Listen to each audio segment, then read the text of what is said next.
There is a moment in October 1939 that almost nobody knows about. Germany has just conquered Poland.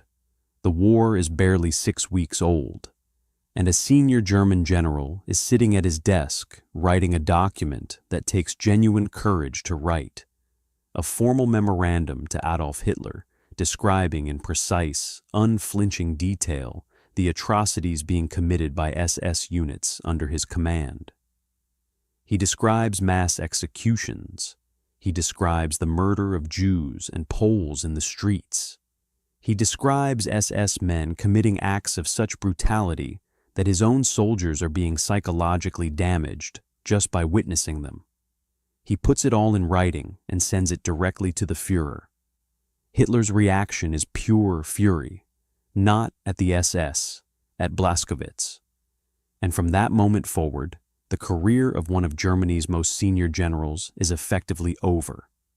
He died in a Nuremberg prison in 1948, under circumstances that have never been fully explained.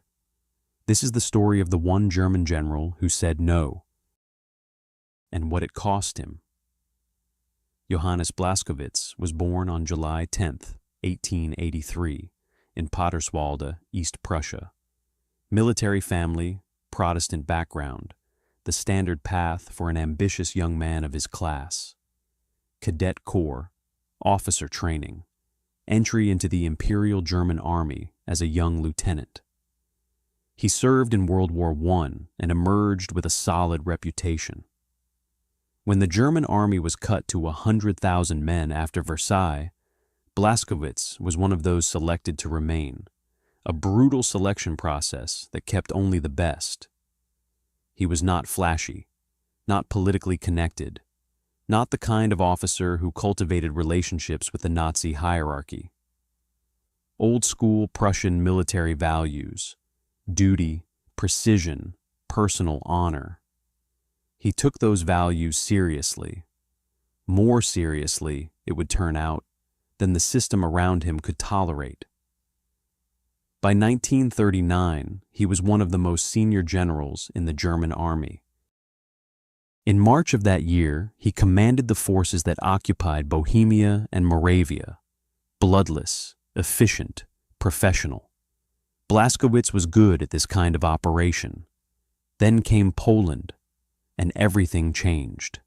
September 1st, 1939, Germany invades Poland. Blaskowitz commands the 8th Army. The campaign is fast and decisive. By the end of September, organized Polish resistance has collapsed. But something else is happening alongside the military campaign, something the Wehrmacht commanders are watching with growing horror. Heinrich Himmler's SS units are operating in Poland with orders that have nothing to do with conventional military operations. They are implementing what the Nazis call the pacification of Poland. In practice, the systematic murder of Polish civilians, intellectuals, clergy, and Jews. People are being shot in the streets. Jews are being rounded up, humiliated, beaten, and killed in public. The SS Einsatzgruppen, mobile killing units, are operating behind the front lines with instructions to destroy Polish leadership and terrorize the population. These are not soldiers fighting a war. These are organized murder squads operating in broad daylight in territory under German military administration. The Wehrmacht commanders see this. Most of them look away. Some complain quietly through back channels. The system is clear. The SS operates under Himmler, who reports directly to Hitler. Wehrmacht commanders have no authority over SS operations. They can complain. They cannot stop it. Blaskowitz does not look away. In October 1939, with the military campaign over, Blaskowitz begins documenting what he sees. Not quietly, not through back channels, not with careful diplomatic language. He writes a memorandum, direct, detailed, factual. 20 pages of specific incidents documented with the precision of a man who understands that vague complaints can be dismissed, but specific evidence cannot. He describes SS men publicly humiliating elderly Jewish men and women. He describes mass shootings of Polish civilians in town squares. He describes bodies left in the streets as deliberate acts of terror.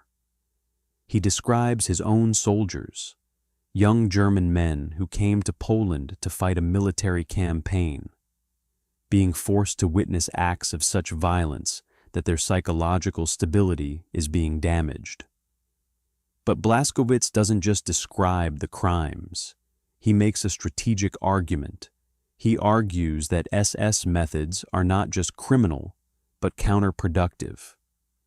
That terrorizing the Polish population is creating resistance rather than suppressing it. That Germany's international reputation is being destroyed. That the army's own discipline is being damaged by association with these acts. He sends it up the chain of command, to the commander-in-chief of the army, and from there it reaches Hitler. The reaction is volcanic.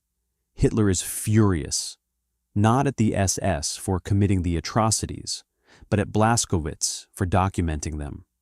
He calls Blaskowitz a fool. He says you cannot fight a modern war with the mentality of a Salvation Army officer. He makes clear that the SS is operating exactly as he intended. Blaskowitz isn't finished. He writes a second memorandum, then a third, each one more detailed than the last, each one arguing with calm professional precision that what is happening in Poland is criminal. He is telling Hitler repeatedly, in writing, with specific evidence, that the SS is committing war crimes under his direct authority. No other senior German general did this. Not one. Think about what that means. The German officer corps in 1939 contains hundreds of senior commanders. Men who have spent careers developing professional ethics, absorbing the traditions of an institution that prided itself on moral standards. Every single one of them sees what is happening in Poland. Every single one understands it is criminal. And every single one, except Blaskowitz, finds a reason to stay quiet. Blaskowitz looks, he writes it down, and he keeps writing it down even after it becomes absolutely clear that doing so is destroying him. The consequences are swift.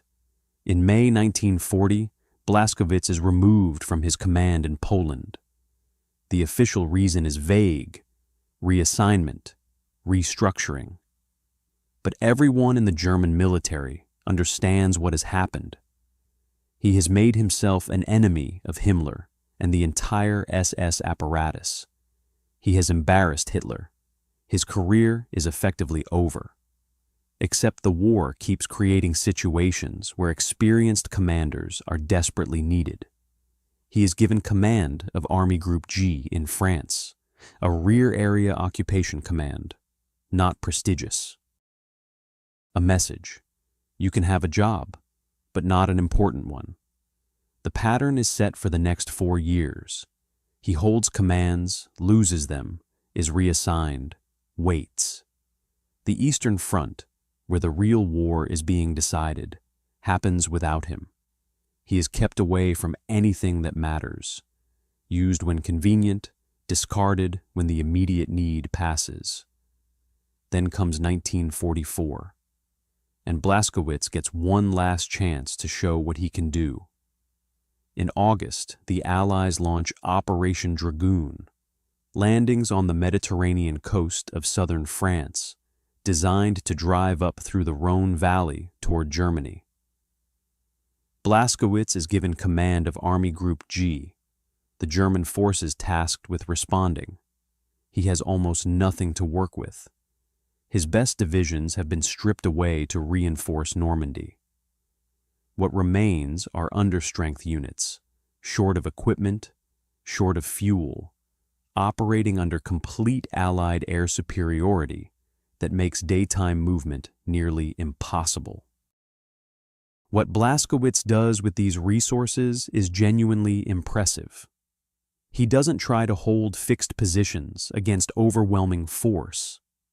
That would simply result in his armies being destroyed in place.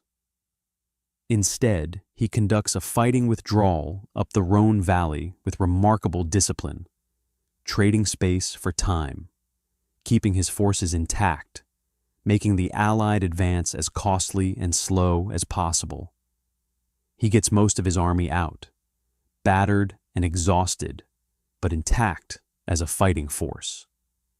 Military historians consider it one of the more skillful defensive operations conducted by the German army in the West during 1944.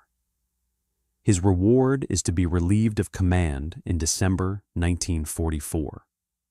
The same story it has always been. Early 1945. Germany is collapsing. In a final act of desperation, the military hierarchy reaches back to Blaskowitz one more time. He is given command of Army Group H in the Netherlands, a hopeless defensive position against advancing Allied forces. Nothing he does can change the outcome of the war. In May 1945, with Germany's unconditional surrender, he hands over his command to Allied forces. The war is over. Now comes the reckoning. Blaskowitz is taken into Allied custody and included in the Nuremberg trials, the case against senior Wehrmacht commanders.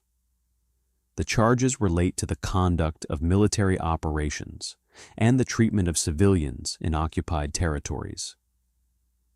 His defenders point to the memoranda. Here is documentary proof that this man protested SS atrocities when no other general was willing to do so. His prosecutors point to everything else: decades of service to the Nazi state, occupation duties in France, the question of whether protest followed by continued service means anything at all. The debate never reaches a verdict. On February 5th, 1948, before the verdict in his case can be delivered, Johannes Blaskowitz falls from a window in the Nuremberg prison. He dies from his injuries. He is 64 years old. The official finding is suicide, but the circumstances have never been fully resolved. The prison is under heavy guard. Blaskowitz has shown no signs of suicidal intent. He is days away from testifying in detail about SS crimes. He has spent years as the most visible Wehrmacht critic of Himmler's organization. He has powerful enemies, men who survived the war, who are in the same prison system, who have every reason to want his testimony silenced forever. Was it really suicide? Or was the man who had tried to expose SS crimes in 1939 finally silenced by the same organization 9 years later? The truth died with him. What do we do with Johannes Blaskowitz? He is not a simple hero. He served the Nazi regime for years after writing those memoranda. He fought for Germany until the last weeks of the war. The line he drew in Poland did not prevent him from continuing to serve the system that was committing mass murder, but he drew the line. In October 1939, when the system was powerful and terrifying, and every other senior general was looking away, Blaskowitz wrote it all down and sent it to Hitler. He did it twice, 3 times. He kept doing it when it was destroying everything he had built. History is full of men who convinced themselves they had no choice, who followed orders because the alternative was dangerous, who told themselves they were just soldiers doing their jobs. Blaskowitz didn't do that. He knew exactly what choice he was making, and he made it anyway. It cost him his career, possibly his life, and his place in the history books, where he deserves to be remembered far more than he is. He told Hitler the truth. Hitler never forgave him. Neither, in the end, did history.